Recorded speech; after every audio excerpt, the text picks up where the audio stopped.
Hello, good evening. Welcome, everybody.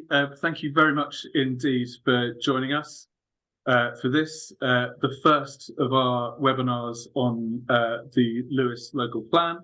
My name is Bryn Mabey. I'm the Communications Lead for Lewes District Council, and I'm going to do a little bit of introductory stuff before passing over to Councillor Lawrence O'Connor, who is the lead cabinet member for planning and infrastructure, and then we'll pass over to planning and policy colleagues who have been leading on this work. So just to say a little bit about the format of how this will work.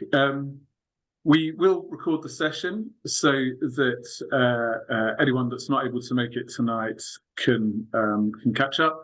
So within the next sort of day or so, we'll put the recording on our website so anyone can watch it. In the interests of time, really, we welcome questions, and if you could put those questions in the chat, we'll dedicate the last section of the session to a Q&A session, but I'll be monitoring that. So if the presenters sort of say something that doesn't make sense, or if they cut out and you can't hear them, let me know, and I'll sort of stop them in their tracks and ask them to repeat themselves. And we will endeavour to answer as many questions as possible. We might not be able to get to everything, or there might be a couple of things that we need to come back on. If that is the case, then we will answer those questions in the FAQs that are on the website, on the local plan portal, and I'll pop a link to that in the chat. I've actually put a link to the main local plan consultation page in the chat to sort of get us started there. Yeah, thanks very much indeed again for being here. And I'll pass over to you, Councillor O'Connor. Thank you very much indeed, Bring. And as he has said, yes, I'm Councillor Lawrence O'Connor, the Cabinet Member responsible for planning and infrastructure within Lewes District Council. I'd like to thank you, as Bryn has done, for taking the time out to attend the introductory session of the 5 webinars that will talk about the local plan. And these are designed to give as much information as possible so people are informed about it, and they are seen as a means of encouraging as many people as possible to participate in the local plan consultation process and put forward their ideas, thoughts and suggestions for improvements or amendments to the ideas, the fantastic ideas that the officers have so far got together. And I want to thank the officers for all the hard work they've done to get us to this position. And I look forward to hearing from them during this and the other sessions as we go forward. So at that point, I'll say thank you again for attending and pass back to Bryn. Thank you. Thanks, Lawrence. Well, there's not too much more for me to say other than to hand over to Nadeem, who's going to be talking us through the presentation slides. There has been one question, Nadeem, which you may pick up at the end, which is around sites that were rejected that didn't make it into the land availability assessment. But I'll let you talk for a while, and then I'll perhaps stop you and start peppering you with questions if that's okay.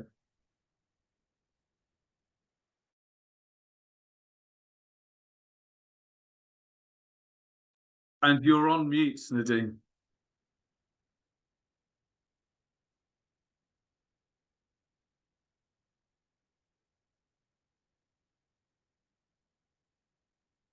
Great. There we go. Good evening, everybody. And as Lawrence and Bryn have said, welcome to the first of the webinars on the local plan. The purpose of this session is to brief you and provide you with an introduction to where we are with the local plan, and specifically as part of the consultation that we launched last week. For those of you who are unfamiliar with Zoom or Teams, we are recording this, so if you do not want to appear on the screen, I'd suggest you switch off your cameras. Equally, if you do want to be on the recording, which we'll post on the website, then by all means keep your cameras on. But I just thought I'd say that before we get into the presentation proper. The consultation, as I said, and the presentation is about the local plan, the plan making process, and how you can be involved in that. So just in terms of a introduction and setting out what I intend to cover, it is the plan making process, what stage we're currently at, the approach that we've taken to this document in terms of how we've arranged them under themes, why you should get involved in the local plan consultation, and then more importantly, how you can get involved in the consultation and the plan making process. However, a quick question to get your brain cells thinking. In 3 words, and you might want to put these in the chat. So in 3 words, what do you think a local plan actually plans for? I'll give you a couple of minutes or a minute to put something down in the chat.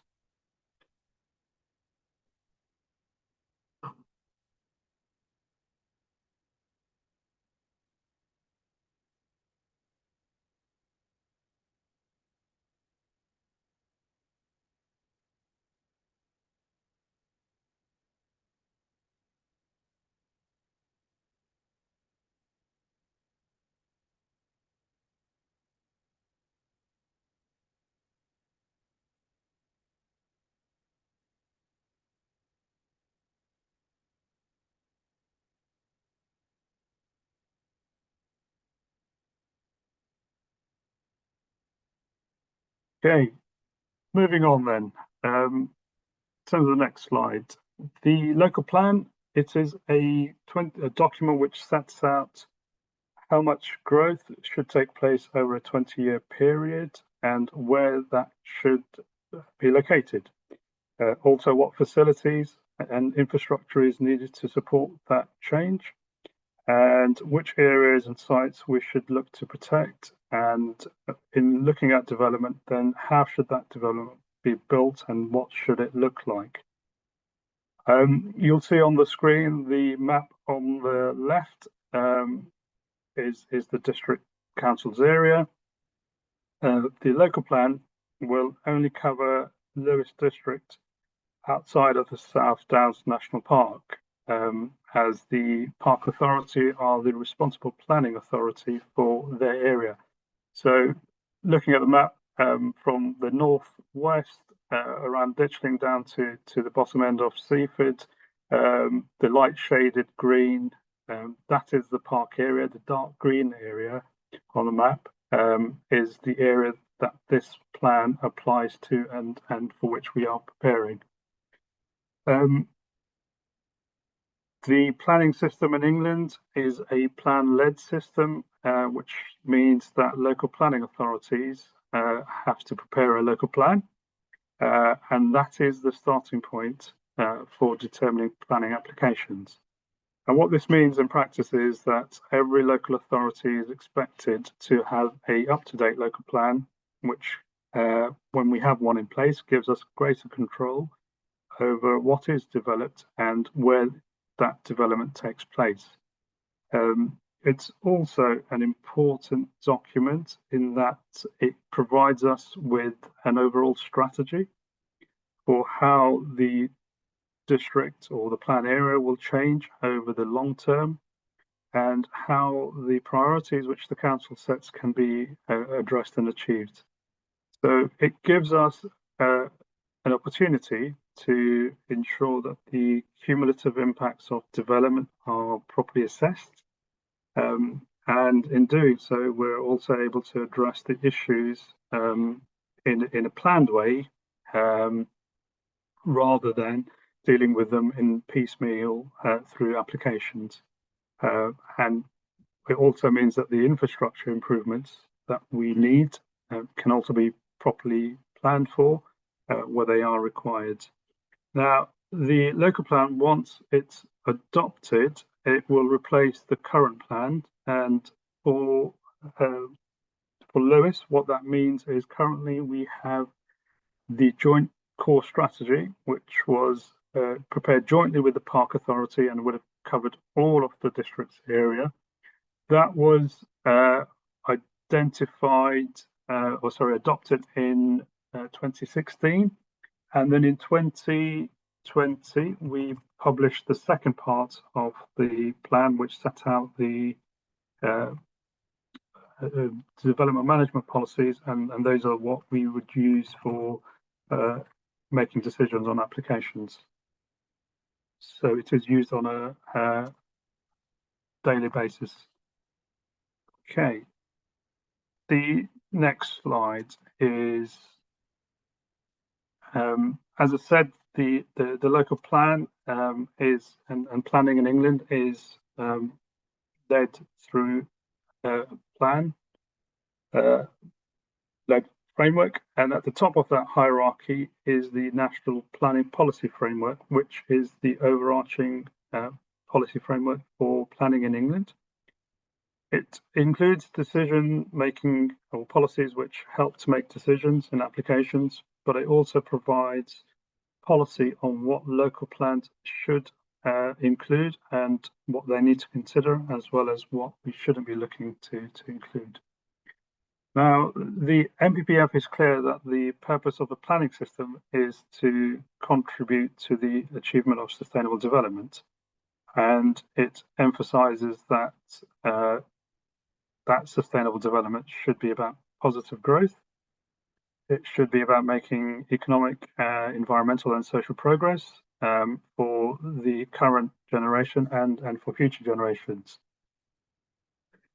The NPPF also identifies that local plans should have a presumption in favour of sustainable development.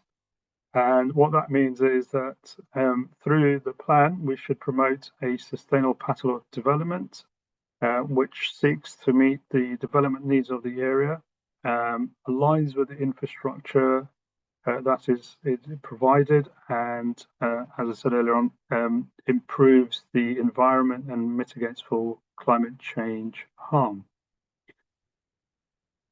The main thing from the NPPF to take away is that it is clear that in preparing a local plan, we are expected to look to meet the housing need in full, unless doing so would impact on the protection of areas or assets of importance, which are identified in the NPPF, or if in seeking to meet that need, there would be an adverse impact of doing so, of meeting that need, and that would be significantly to outweigh the benefits of the development when it's assessed against the plan as a whole, or the NPPF as a whole.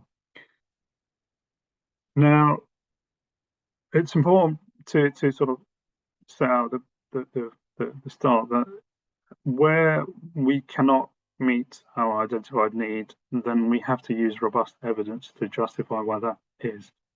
And that becomes important, and I'll touch on this in later slides on the presentation. But it becomes important because at examination, the inspector will look to assess the plan against tests of soundness, which are again set out in the NPPF. So the tests of soundness are set out here, and in terms of what makes a plan sound. And apologies, this is a fairly rather technical slide about the local plan, but it is setting out what we will need to achieve before we can have an inspector consider our plan as sound.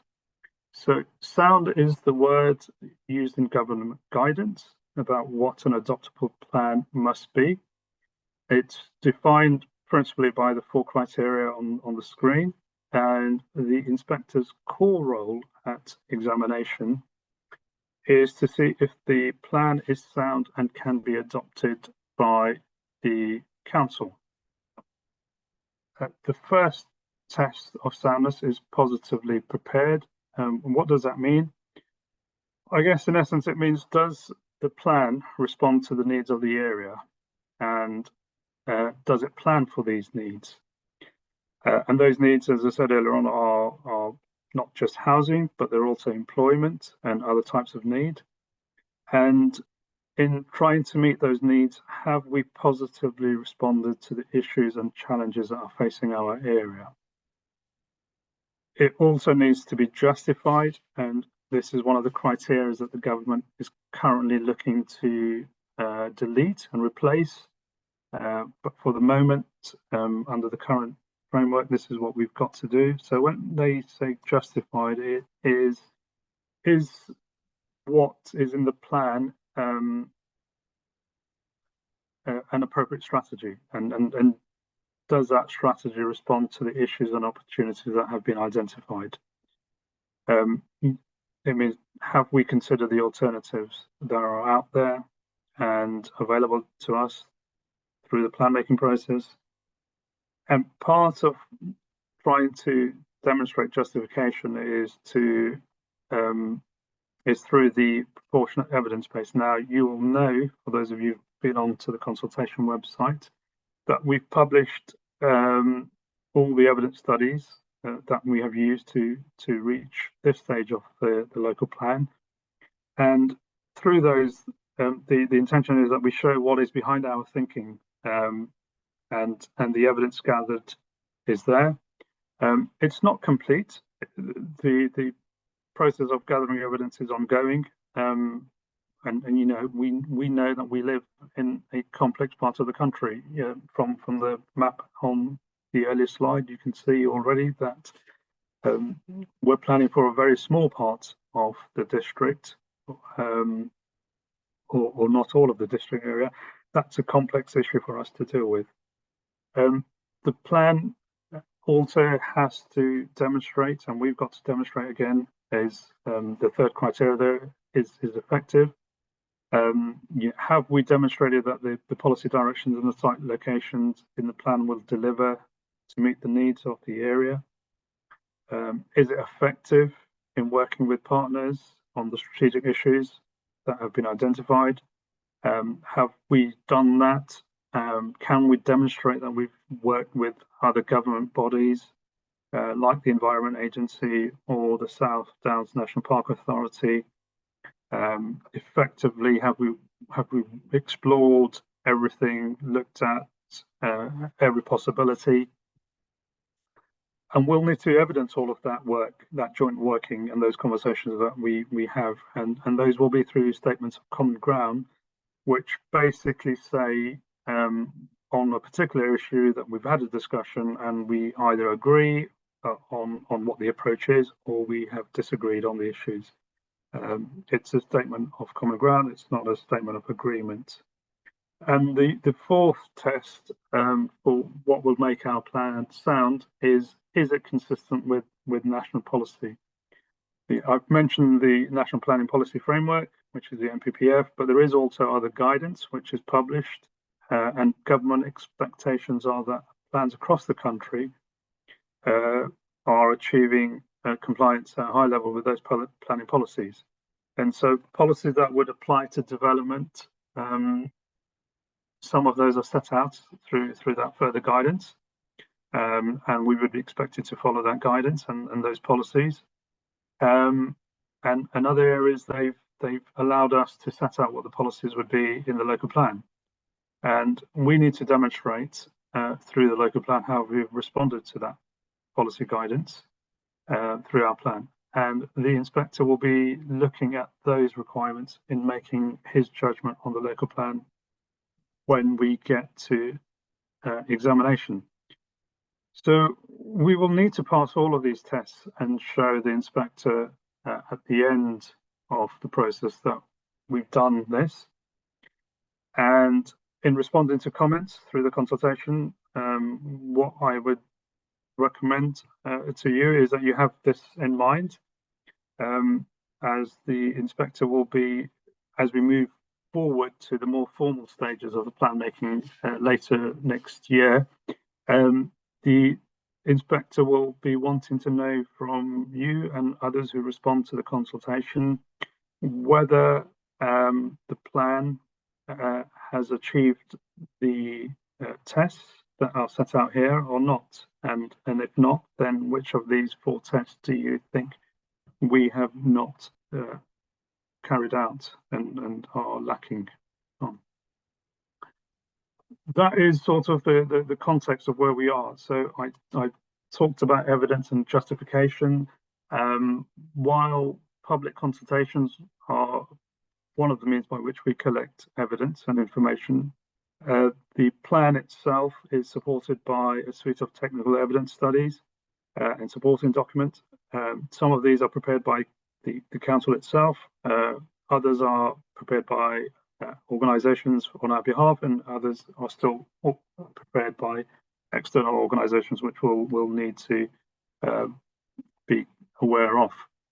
The majority of our evidence studies have been completed for this stage, but we are still working on refining some of the evidence, and there will be further evidence as we move forward in the local plan process that we will need to commission, and that further evidence will then inform the next stage of the plan making process.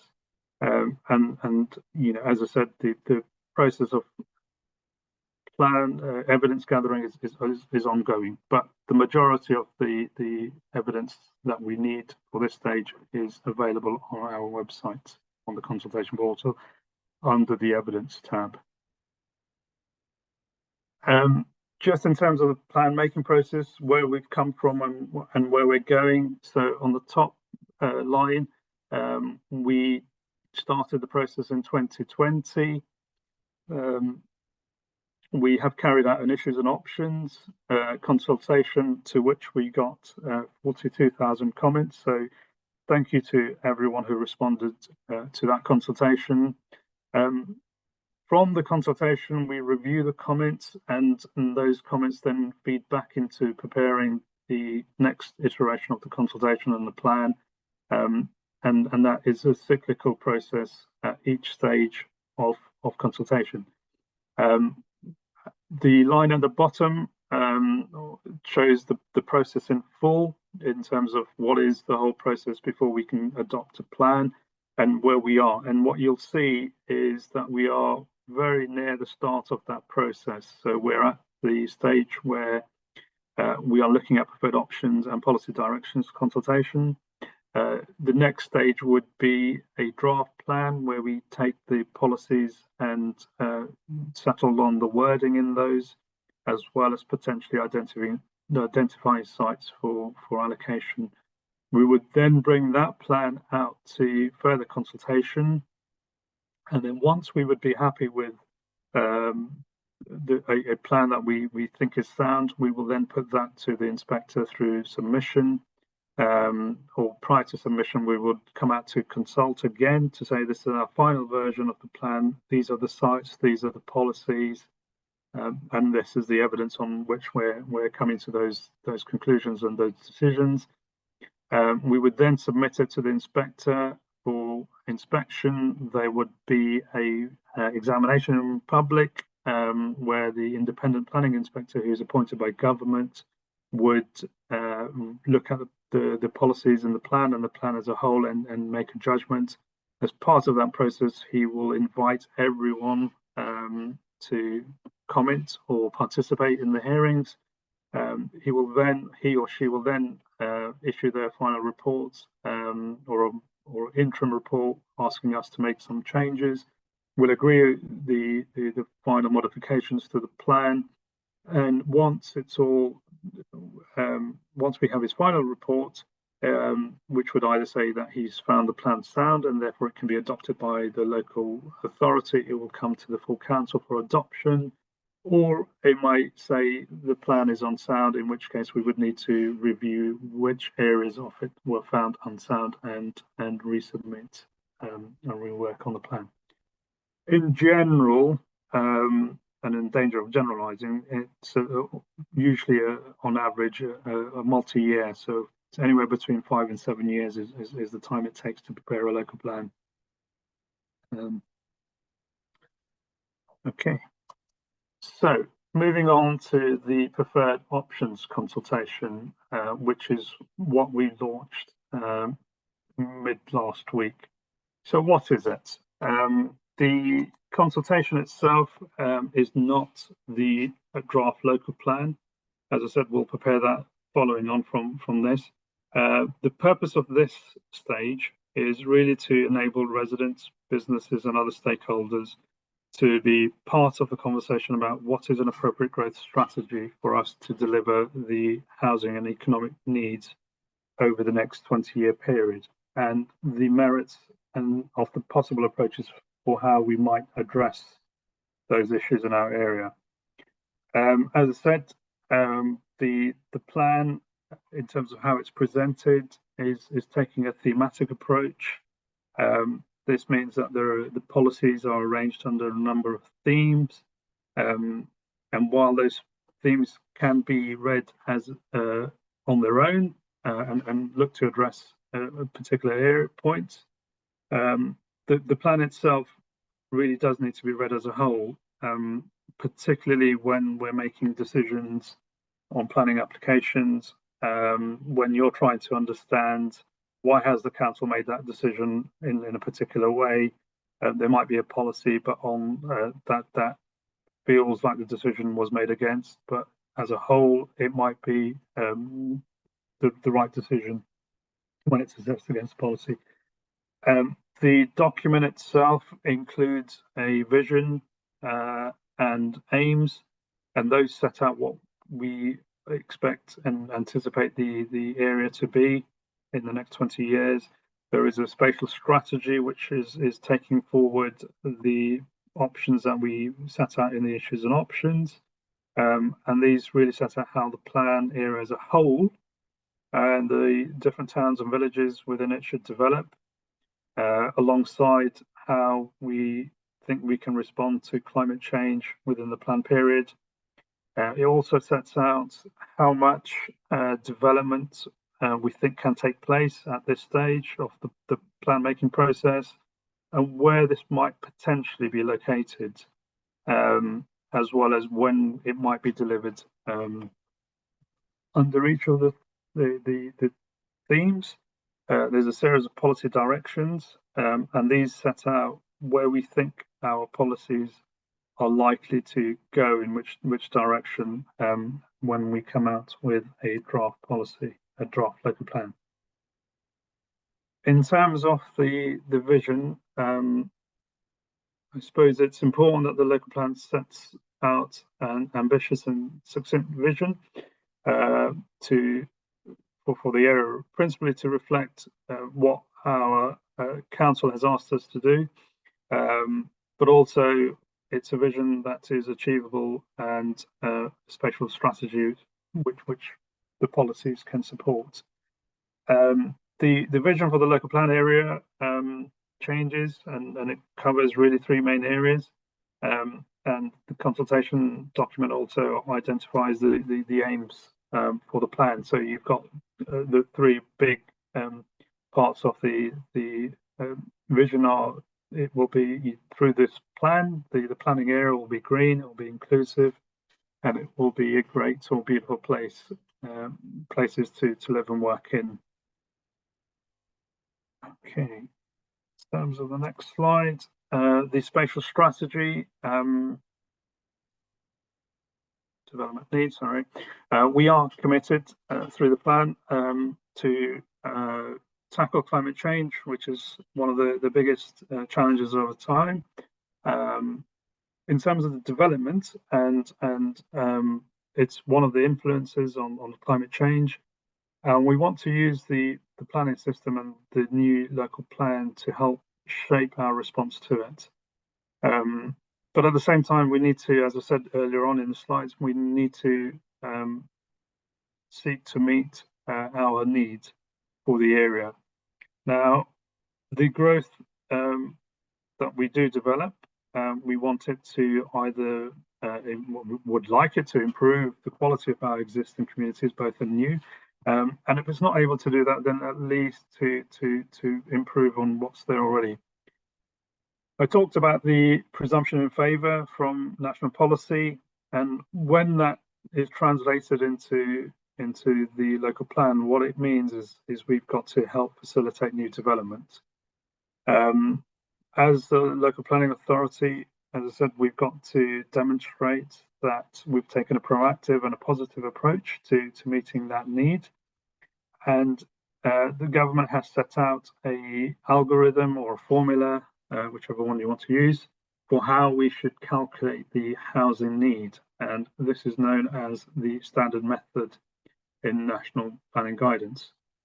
For us, the very top point there under housing needs standard method 2014 based, that is the algorithm that is expected and required by government to be used by every local authority. What that gives us is a housing need which averages 602 homes per year. We've been exploring other options or other ways of how we might look to calculate our housing need. And the other two bullet points there show that we've got other ways of calculating need which might be lower than the 602. However, as I said, we would have to justify why we moved away from the standard methodology approach. And current government policy is that there are very few, if at all, any circumstances where they would accept a local plan going through that had departed from the standard methodology approach. There are other development needs that we will have to look to meet through the plan. And those include employment needs, retail and leisure needs, and the need for gypsies and travelling show people. Those are all again set out in the consultation document, so I would recommend that you have a look at those as well.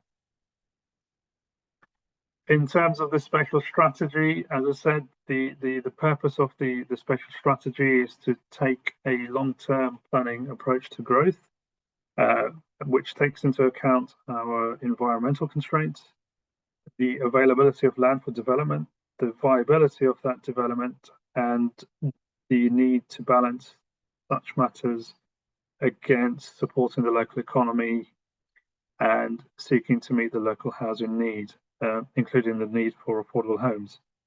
Through the issues and options consultation, we set out 6 options for how we might deliver those. The first of those was the intensification of the development within the coastal towns. Option 2 was to look at further outward expansion of Newhaven and Peacehaven. Option 3 was to look at the urban extensions to Burgess Hill and Haywards Heath. Option 4 was focusing growth on the most sustainable villages in the Low Weald. Option 5 was to disperse the growth across all the villages in the Low Weald. And option 6 was to look at a new settlement within the Low Weald. Now, we've considered all of those, and in the spatial strategy section of the document, we've set out what options might be pursued for the draft local plan and what the quantum of housing could potentially be delivered through those options. At this stage, it's very key to say that the locations that are shown on those maps are potential locations for development. They are not allocations. That will be set out through the draft local plan, which we will consult on next year. And for the purposes of this, it's identifying where we are in terms of our need and where that need could potentially be delivered. Moving on to the thematic approach to the policies. For those of you who are familiar with the existing local plan, the policies are set out, particularly in part 1, as core policies. In this version, or in this iteration of the plan, we are taking a thematic approach. There are 7 of those themes in the plan, and each theme then has a strategic policy within it and several supporting non-strategic policies. So now, The strategic policies are those that are necessary to address priorities across the whole plan area, and they'll help to deliver the spatial strategy and help establish the principles of development. And the non-strategic policies are those that will provide more detail on and set out the technical criteria against what development will be assessed on. Next slide is, so you will see through the consultation document that each of the policies is structured as what you can see on the screen, which is there's a clear objective which sets out what the policy is trying to do, or what the policy will seek to do. A section on the policy direction that we're heading in. So through this consultation document, what we're not saying is this is what our requirements are, but we're saying this is the direction that we would like to go in, and then set out that requirement through the next iteration of the plan. We then set out why and provide our reasoning for why that policy is needed, and that will include the evidence that we've got and what that evidence is telling us. We really value consultation, and so what we are doing is also telling you how, through the consultation at issues and options, we've tried to respond to those concerns and issues, and what you told us under the section, what you've told us already. We also, under each policy, set out what alternatives we've considered, and if there are any reasons for why we've discounted those alternatives, or if we've not found an alternative, why we haven't considered an alternative to this policy. Each of these is supported by a, as I said, a raft of evidence, and that evidence is either the evidence studies that are available for you to download and read, or are also accompanied by topic papers where we set out in more detail our thinking and how we've drawn that thinking into preparing this policy. And if there is a link or an existing policy in the existing plan, then we will provide a link to those through here as well, so you can link back to existing policies and say where and see where the connection is. That's the consultation document. So moving on to the next segment, which of tonight's presentation, which is really trying to encourage you to get involved in this consultation. So why should you get involved in the consultation as such, and particularly at this early stage? Well, probably start off by sort of saying that there are some overarching principles that govern consultation and the way that we look at consultation. So some of you might be familiar with these, but really those principles come out of a court case in 1985, where it was said that a public authority had not done what the complainant felt was proper consultation. And in a way, it was the first time that somebody had actually asked the question, what actually makes consultation? And the principles that are on the screen were summed up by the QC, who said, when taken together, these four principles make meaningful and reasonable consultation. And the consultation, therefore, it should take place when the proposal is still at a formative stage. So if you cast your mind back to that slide where I showed you the two maps timelines, we are at this stage still very early in the local plan making process. So we're still formulating our ideas, we're still formulating our policies. So this stage sort of fits in with that first principle there. The second principle around giving people sufficient reasons, we have to give you enough information to form a view, and hopefully the consultation document does that alongside the evidence that we've prepared. We can't just ask questions without providing you with information and background, and so we're at this stage where we are putting out this information to help you formulate your own views and opinions. and help you understand the proposals. So hopefully that should be there. We've also have to put out or put through the process adequate time for considering those responses. For those of you who responded to the issues and options consultation, you'll know that that was over a year ago. It's taken us that long to work through all of those responses and reflect them in the policies that are being developed, but also help influence and shape some of the evidence that has been prepared alongside those policies. And going forward, we won't be putting out our next proposals, certainly not in the weeks after the consultation closes, as clearly there won't have been enough time for us to respond and consider those. And the fourth principle there, which is the product of the consultation must be taken into account conscientiously. Well, that's really important for us. Just as important alongside that is what we do with that information.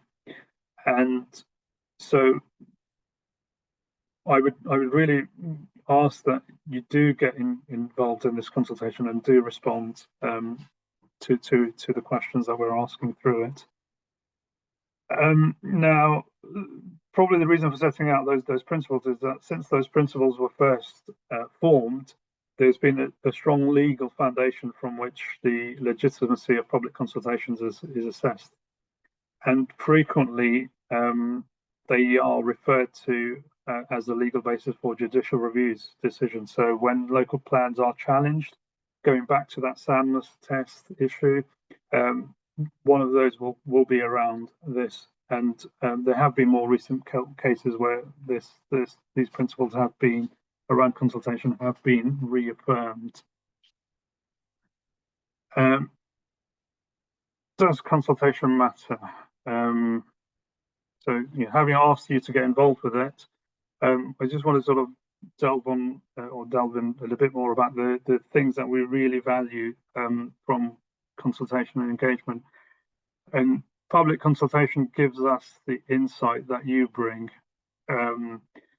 There is information that only you have. Things about your local area, about what will or not, what we don't necessarily have at the granular level of locality. We've commissioned lots of technical evidence, but you will know how you travel. What would or would not incentivize you to do things differently, and how you make decisions about your life and where you live in. So when you're commenting on that consultation, as I said, we really do value your input. So please tell us what works for you, and how our work with other agencies and technical agencies, while it's important and valued, it doesn't bring that level of insight that you have as citizens of our community as such. The evidence, as I said, you building on that insight, there is evidence that you would have. So we've published the technical evidence that we've been collecting. What we're really trying to do through this consultation also is test our thinking. We've come up with some proposals, some policy directions based on the technical evidence, but you might have evidence which you think is material and which you think we have not been cited on, and we should be cited on it, and which may change our hypotheses. So, again, please, I'd ask you bring that to the table. You might have data. You may, once you've reviewed the evidence that we've put out, look at it and say, well, actually, there's another report by this other organisation that you haven't looked at. All of that is really helpful for us to have from you. I mean, we're a small team, and we won't claim to have covered everything and have read through everything and be aware of everything as well.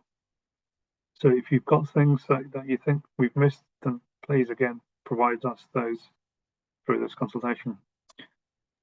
And it's consultation is also an opportunity for us to test the plan and have it tested. We're at those early stages. it's a tool for us as planners, and it's a tool that we use to get the best possible outcomes for our area. But like any toolbox, it has lots of different aspects to it, and we're keen to know if they are going to work. And if they're going to work, then it's for all the different users of the plan. So, we know that the plan is going to be used by you. It will be used by other organisations. It's something that when you use it, you'll consult on. You might look at it and say, well, what are the policies that apply to me or my area, or my town, my village, my neighbourhood? It will be something that you might come to look at when you're looking to either do a house extension, or if you're looking to diversify some of your activities. If you've got a piece of land that you own that you might think, well, I might want to do something different with it. So, you can tell us whether the direction that we're setting through the policies and the policy directions are the right ones, and whether they will achieve what we want them to do when looked out against the aims and the objectives and the vision. But more importantly than all of that is we want the plan to be a simple to understand document without losing too much of the technical jargon. If it's got things in there that are not clear, then it's not going to be effective in creating the environment for you and for people in our community. So again, as I said, it's an opportunity for us to test the plan. Just a couple more slides. We're trying to do things differently. As I said, we want to know how we can improve on the plan. We've made changes to the way it looks, but there are more things that we can still do. And plan making is a process of making really difficult trade-offs between different priorities and aspects. So when you do comment, please do let us know what your comment is, but importantly, why you think what you think, and not just what you think. And that is the insight that's going to help us make the plan somewhat better for the next stage of its process. How you can get involved. So first of all, thank you all. You're here today, so you're already involved in that process. As I said at the start, we have several more of these webinars. We will be doing consultation events in the new year in various locations. Those are still to be worked out and finalised. But principally, we would like comments against the policy directions through the consultation platform. If I can make a plea, it would be, please do not email those comments to us. We particularly if you're able to answer via the consultation platform, it gives you the ability to put comments in, go away, come back, revisit them as more of an iterative process. But what it does mean is that if we get lots and lots of responses through email, then we have to transcribe all of those into our consultation system, and amongst other things, we'll also have to come back and ask you lots of questions around general data protection. And if you are unable to comment online, or if you are having difficulty with accessing the online system, then please contact us and we'll see what we can do to help you get on there. In terms of the consultation, as I said, we started last week. We're running until the start of February, and it is really important that we hear from you. The next set of seminars, webinars, the next one is on Monday, this coming Monday at 12 o'clock. Details of it are on the consultation portal, and again, it will be a Zoom webinar. And as I said a few minutes earlier, we will look to do some in-person events in January. So please visit the website for details of where we will be in the new year. And finally, if you want to have a look, if you haven't managed to get onto the consultation portal, you can either use the link, or if you've got a smartphone, you can scan the QR code and that will open it up for you instantly. Okay, I think that brings me to the end of that presentation. So, Bryn, I'm going to stop sharing the screen and pass over to you for any questions. Thanks very much indeed, Nazim. Yeah, we've got quite a few questions. I'm going to try and get through as many as possible. I'm going to start you off with a couple of easy questions just to warm you up, and then we'll get into some more detailed questions. I'm going to start off with a question about transport. Vincent's asked, how do transport needs fit in with this? And I know that the County Council has just launched its latest transport plan consultation as well. So what's the relationship between these two consultations? Okay, so as part of the evidence space, we've got the strategic transport evidence, which is the shared evidence. So it's published on the website. That's looked at two sort of scenarios for what the impact on transport might be, and how we could look to mitigate transport issues arising from development as part of this plan. So the two, it's one of the key evidences as we move forward. Sites which are looking to be potential allocations, we will look at and in much more detail, forensic detail. So looking at the access to those sites and what the impact would be on road usage, what active travel, i.e. cycling, walking, public transport options might be. So it's an integral part of the evidence and preparing preparing the policies. Okay, thanks, Nazim. I'll try and get through these relatively quickly because we haven't got a huge amount of time. Secondly, can you give a precise definition of sustainable development, or say kind of which definition of sustainable development you're working to?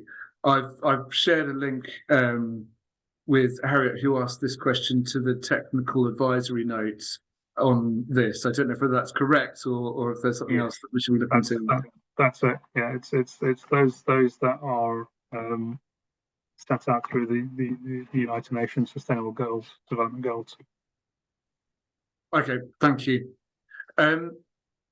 Thirdly, and this is the last, I think, quick and easy question for you. Do you consider organic farming as potential developments?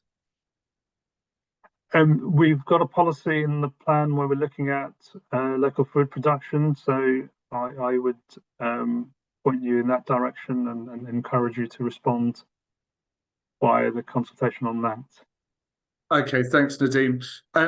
Next, so this is about a parish. West Meston parish is part in the South Downs National Park and part outside of it.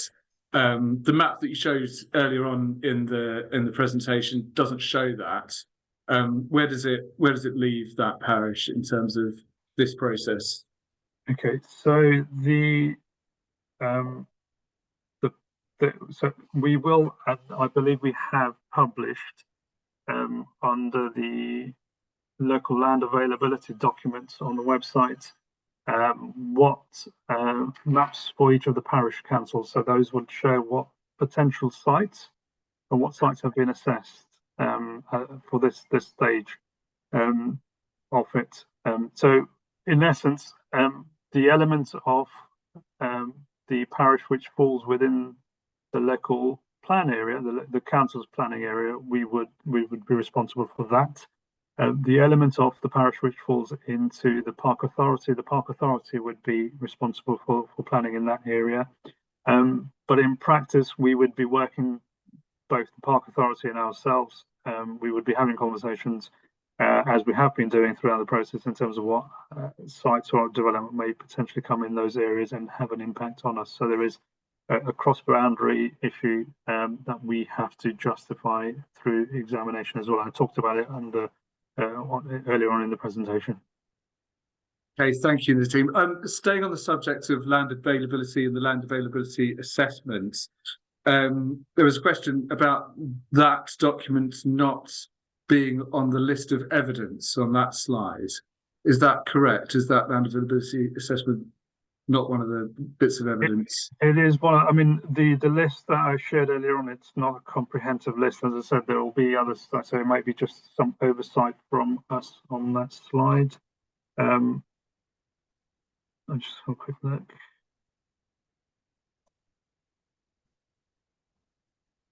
but it is published. It's available on the consultation portal. Because it's such a large document, it is separate to the other evidence. So you will need to click on the land availability assessment section to get those documents.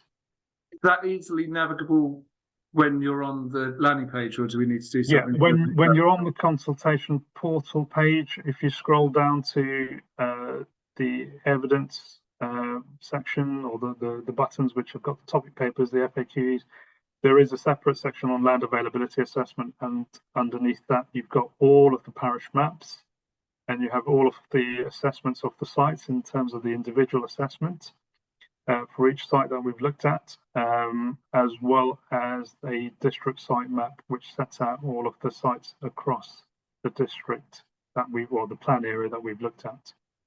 Does the consultation platform allow for comments on specific sites evaluated in the land availability assessment? Good question. From memory, I can't remember.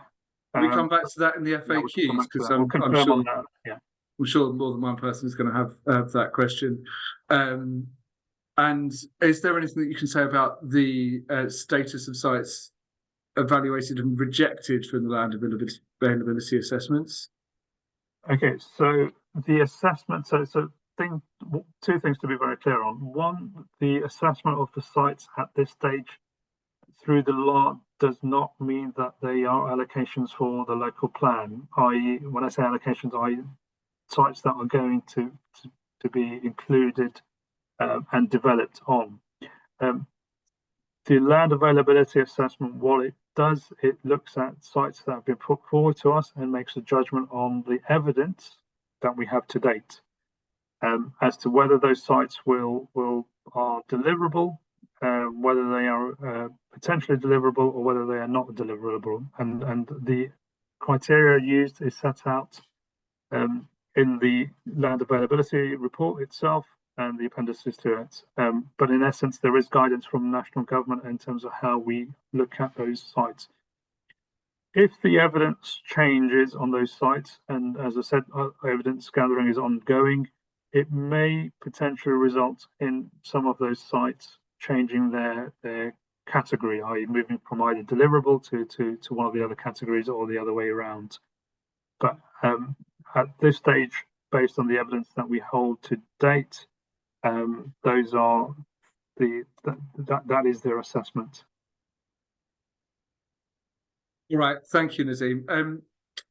So let's go on to, so how's real local needs balanced against development that would be for inward migration, so such as people moving out of London and don't need to live here but would buy homes here if they were available? Okay, so the need is principally identified through the local housing needs assessment. So I would encourage you all to go and have a read of that. That sets out how the change in population has been accounted for and what factors have been accounted in there. So it's not just migration. It looks at affordability. It looks at our growth in our population over the last several years. Also looks at travel to work and where people are. So I would encourage everybody to have a read of the local housing needs assessment.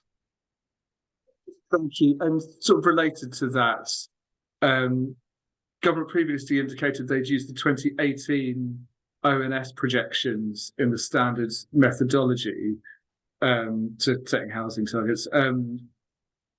Have you had confirmation of this, and also the removal of the duty to cooperate? You can tell I'm at the capacity of my understanding of these questions, so if I've got something not quite right, please. Yeah. So the duty to cooperate is something that government has clearly said through the changes it intends to enact, and replace it with a realignment test.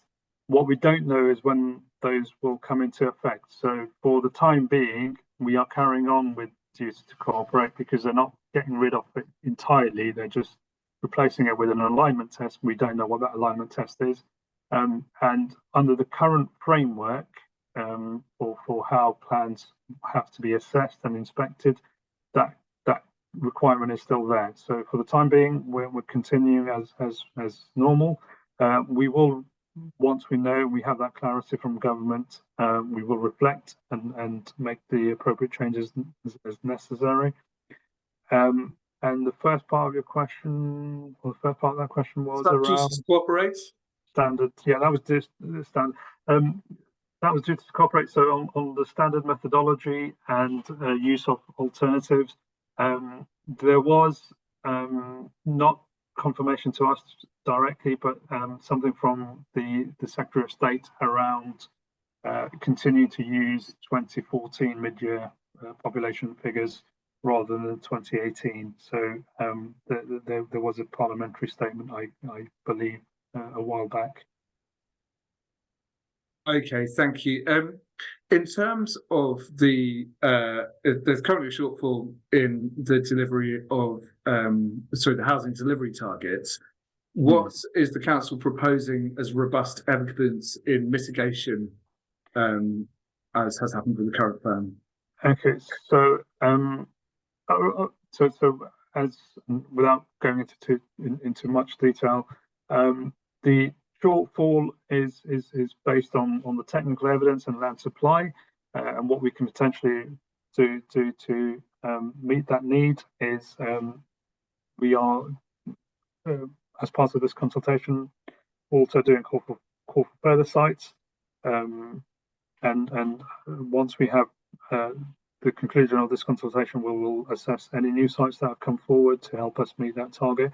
We will also start to talk to our neighbouring authorities about what potential might be in existence in their areas to help meet that need.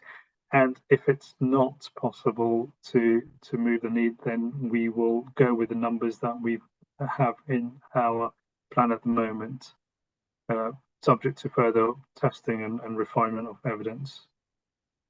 Okay, thank you.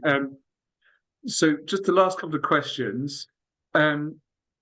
The previous consultation finished in September 2021. So how confident are you that you'll be able to get to the next stage by June? And the person who's asked this question notes that 420,000 comments, but from about 4,000 respondents, this may elicit more, especially with the local, local land availability assessment details.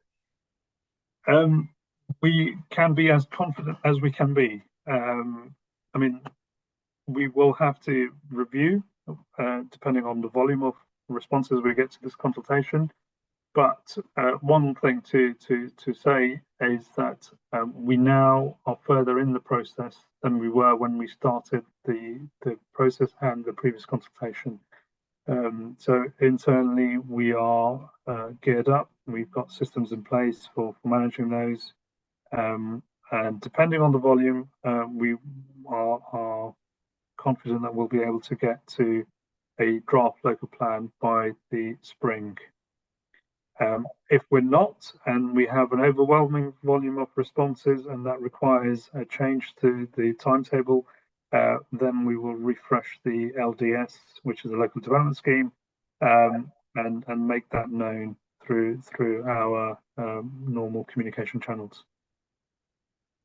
Thanks, Nadeem. And then this is the last question, and then I'll do some sort of wrapping up the next steps.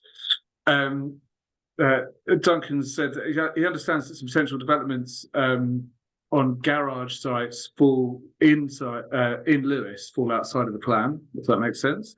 Could you give an update on these possible developments? If the question is it's a site in Lewes town rather than in the plan area, then it falls outside the remit of this plan, and I don't have in terms of an update. I would have to go away and talk to housing colleagues and colleagues at the Park Authority to find out what the position on those sites is. Okay, so another one for our FAQs, I think there, so we can make a note of that. All right, thank you very much, Nazim. You did jolly well answering all of those. And thank you again, everybody, for giving up your evening to watch this. The next session will be at midday on Monday, and we'll focus on climate change and water specifically. And as before, we'll be taking questions in the chat, and we'll be recording the session and publishing it on the website. So I hope that you're able to come if that's an area of interest. If you're not able to make it, then we'll get the recording onto the website as promptly as possible. I've shared the link a couple of times in the chat. I think anyone that joined later in the session might not have seen it at the beginning. So hopefully you have it there. And please come armed with any further questions on for Monday's session, and then it will be Monday and Wednesday, and then the following Monday and Wednesday, and we'll be doing them all as lunchtime sessions, spoiling feedback. That sounds like it's a little bit easier for people to do. But yeah, and I'll say if Lawrence is still on the call, I don't know if Lawrence is wants to say sort of last goodbye, or give any closing comments. I know what it's like when you get called away on other phone calls as well. So no, I'll close the session. Thank you very much indeed, everybody, and I hope to see you. Oh, Lawrence, there you are. Oh, you're on mute. I'm sorry. I rather cruelly didn't warn you that I was going to ask you to speak again at the end. I'll try and unmute you. Thank you very much indeed, Bryn, and thank you, Nadeem. Massive thank you for all the hard work you put in this evening to getting prepared for this evening, and for fielding those questions. So quite a good range of questions, and I'm sure those that have been left unanswered will be covered in the FAQs later on. So once again, thanks again to everybody for attending, and thank you, Nadeem and Bryn.